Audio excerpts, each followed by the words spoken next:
ಇವತ್ತು ಒಂದು ಹಿಸ್ಟಾರಿಕಲ್ ನಮ್ಮ ಮುಖ್ಯಮಂತ್ರಿ ಸಿದ್ದರಾಮಯ್ಯ ಅವರು ಉದ್ಘಾಟನೆ ಮಾಡಿದ್ದಾರೆ. ಬಿ ಖಾತಾದ ಒಂದು ಎಲ್ಲ DC ಅವರಿಗೆ, ಎಲ್ಲ ಕಮಿಷನರ್, ಚೀಫ್ ಆಫೀಸರ್ಗೆ, COಗೆ, ಇಡೀ ಕರ್ನಾಟಕ ಸ್ಟೇಟ್ನಲ್ಲಿ ಡಿಟೇಲ್ ಮಾಹಿತಿ ಕೊಟ್ಟಿದ್ದಾರೆ. ಇದರದ್ದು ಉದ್ದೇಶ ಏನಂದ್ರು, ಸುಮಾರು ವರ್ಷದಿಂದ ಎಸ್ಪೆಷಲಿ ಬಡವರು, ಮಿಡಿಲ್ ಫ್ಯಾಮಿಲಿಯವರು ತುಂಬ 30-40 ವರ್ಷದಿಂದ ಕಷ್ಟದಲ್ಲಿದ್ದರು.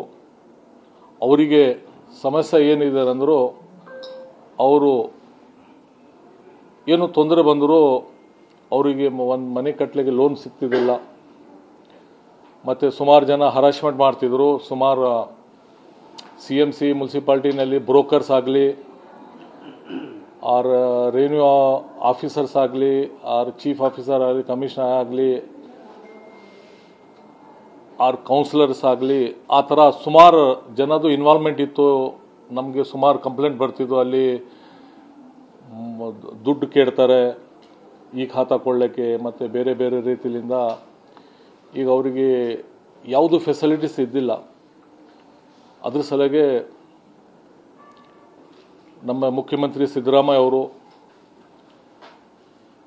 ನಮ್ಮ DCM DK ಶಿವಕುಮಾರ್ ಅವರು ಮತ್ತು ಇಡೀ ಕ್ಯಾಬಿನೆಟ್ ಚರ್ಚೆಯಾಗಿ ಒಂದು ಕ್ಯಾಬಿನೆಟ್ನಲ್ಲಿ ಸಬ್ ಕಮಿಟಿ ಮಾಡಿ ನಮ್ಮ ಈಶ್ವರ್ ಖಂಡ್ರೆ ಅವರು ಅದರದ್ದು ಅಧ್ಯಕ್ಷ, ಮತ್ತು revenue minister, law minister, UD minister ಮತ್ತು ನಾನು ಎಲ್ಲರೂ ಮೆಂಬರ್ ಆಗಿ ಕಮಿಟಿನಲ್ಲಿ ಸುಮಾರು ಚರ್ಚೆ ಆಗಿ ಇದು ಒಂದು ತೀರ್ಮಾನ ಬಂದು ಕ್ಯಾಬಿನೆಟ್ನಲ್ಲಿ ಅಪ್ರೂವಲ್ ಆಗಿ, ಅಸೆಂಬ್ಲಿನಲ್ಲಿ ಅಪ್ರೂವಲ್ ಆಗಿ, ಗೆಜೆಟ್ ಆಗಿ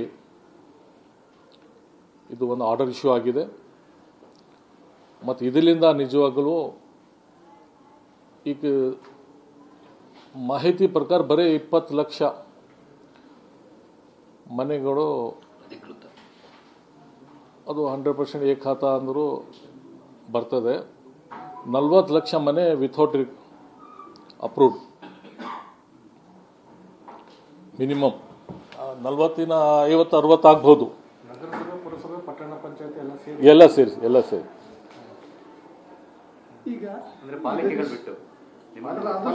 ಸರಿ. ಅದು ಸರಿ. ಬೆಂಗಳೂರು ಬಿಟ್ಟು ಎಲ್ಲ ಇದು ಪಬ್ಲಿಕ್ಗೆ ಆಲ್ಸೋ ತುಂಬ ಜನಗೆ ತುಂಬ ಬೆನಿಫಿಟ್ಸ್ ಇದೆ.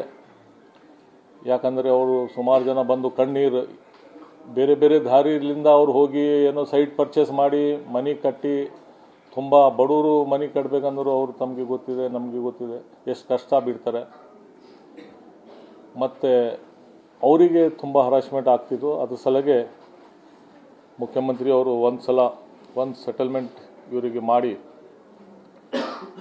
ಈಗ ನಾವು ಎಲ್ಲ ತಾವು ಮೀಡಿಯಾ ಅವರು, ಪ್ರೆಸ್ ಪೇಪರ್ ಅವರು ಎಲ್ಲ ಹೋದಾಗ ಈ ಓಣಿನಲ್ಲಿ ರೋಡ್ ಇಲ್ಲ, ಡ್ರೈನ್ ಇಲ್ಲ, ಮತ್ತು ಲೈಟ್ ಇಲ್ಲ ಅಂತ, ಏನು ಡೆವಲಪ್ಮೆಂಟ್ ಆಗಿಲ್ಲ ಅಂತ ತಾವು ಎಲ್ಲರೂ ಸುಮಾರು ಸಲ ಮಾಹಿತಿ ಕೊಟ್ಟಿದ್ದೀರಿ. ಮತ್ತು ಯಾರೋ MLA ಹೋಗಲಿ, ಮಿನಿಸ್ಟರ್ ಹೋಗಲಿ, ಆ ಕೌನ್ಸಿಲರ್ ಹೋಗಲಿ, ಆ ಏರಿಯಾನಲ್ಲಿ ಡೆವಲಪ್ ಆಗಿಲ್ಲ ಅಂತ ಜನ ಎಲ್ಲ ಬಂದಾಗ ಮಾತಾಡ್ತಿದ್ರು. ಅಲ್ಲಿ ಹೋದಾಗ ಅರ್ಧಕ್ಕಿಂತ ಮಂದಿ ಜಾಸ್ತಿ ಅವರು ಯಾವುದು ಟ್ಯಾಕ್ಸ್ ಕೊಡ್ತಿದ್ದಿಲ್ಲ.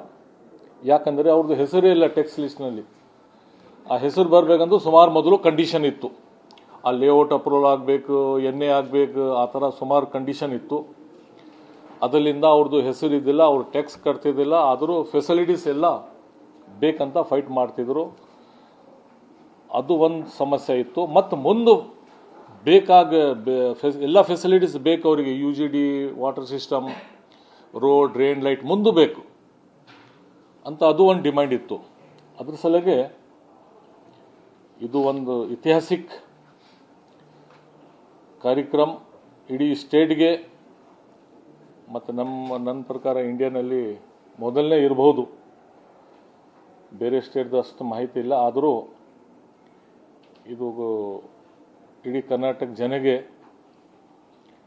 ಒನ್ ಟೈಮ್ ಸೆಟಲ್ಮೆಂಟ್ ಅಂತ ಒಂದೇ ಸಲ. ಮತ್ತು ನೆಕ್ಸ್ಟ್ ಏನೋ ಮಾಡಿದ್ರು ಅದರಲ್ಲಿ ಆಫೀಸರ್ಸ್ಗೆ DC ಆಗಲಿ ಕಮಿಷನರ್ ಆಗಲಿ CS ಆಗಲಿ ಅವರಿಗೆ ಪ್ಲ್ಯಾಂಟಿ ಹಾಕಿದರೆ 15 ದಿವಸ ಪನಿಷ್ಮೆಂಟ್ ಅಂತ ಆಗಿದೆ ಅದು ಆರ್ಡರ್ನಲ್ಲಿ, ಆ ಬಿಲ್ನಲ್ಲಿ ತುಂಬ ಸ್ಟಿಕ್ ಆಗಿದೆ. ಮತ್ತು